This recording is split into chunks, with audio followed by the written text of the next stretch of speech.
Hello guys, dito nga pala sa video na to 5th game ng grading ko ngayon. At gamit ko si Hayabusa. Ang hirap talaga pag may kalaban kang Selena at badang hindi ka makagalaw. Comment ka kung ano mabisang pang counter sa dalawa. At kung bago ka pa lang sa aking channel baka naman ay follow mo na yan.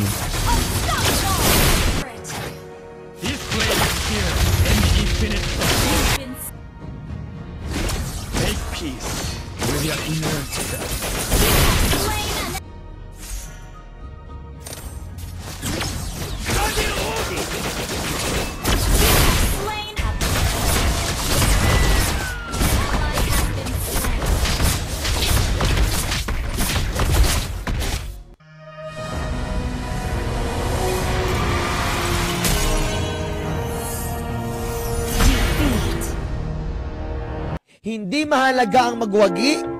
Ang mahalaga, ikaw ay nakibahagi. Tama? Tama.